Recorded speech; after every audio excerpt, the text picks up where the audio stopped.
Well, the federal government wants to add even more red tape to the already Byzantine and backlogged veterans claims system. They want all claims to be filed using a new standardized electronic form. Veterans groups are outraged by this. They say it will harm our nation's heroes, not help them. Joining us with his take is Lieutenant Colonel Allen West, the former Florida congressman and a Fox News contributor. Colonel West, thanks for joining us this morning. Good morning, Clinton. So what's the point of this? Well, I think that you see the ongoing war against veterans here by the Obama administration and really by Washington, D.C.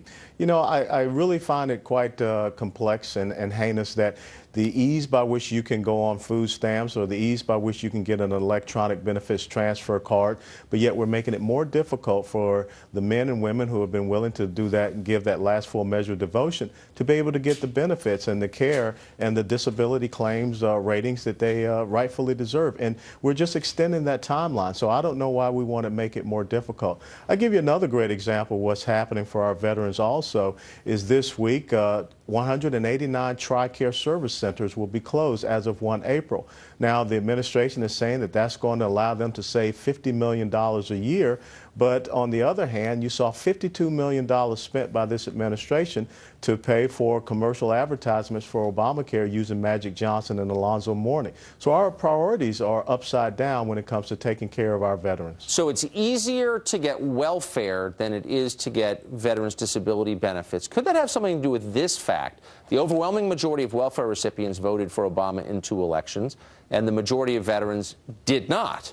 Do you think that might have something to do with it?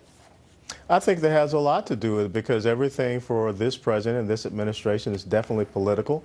And what further is incredible is when you think about what percentage of the American population we're talking about, military retirees, because as you know, that 1% cost of living allowance is going to be taken away until you get to 62 because I guess they figure you can still go out and work even though you've given 20 plus years of your life to service. But it is incredible to understand that they don't recognize this service, that they don't understand that this is a commitment, a promise that's been made, but it is all political because they don't feel that these veterans, the military, those retirees are supportive of this agenda. But I also believe that this is an attempt to somewhat take down the military health care system and force more of our veterans to go into the Obamacare exchanges. So I want to read a statement from the VA. And by the way, I know some people who work at the VA who are veterans and who love our veterans and are doing the best they can, and they are up against a pretty big bureaucracy, as you know better than most. But this is a statement from the Veterans Administration. Quote, this proposed rule would require the use of standardized forms to help streamline the claims process, to modernize the VA system, to ensure veterans and their families receive the benefits they deserve more quickly. You don't buy that? No, I don't. And furthermore, if you want to make that the case, then why close those TRICARE service centers where you can have that one-on-one contact of the veteran or the retiree with a person so that they can turn in these forms in the proper manner. So to me, you know, to say that we're going to shut down these service centers as of 1 April all across the nation, but yet we're going to go to some type of standardized form, which a lot of veterans, they just don't have access to some of these computer systems and things of this nature.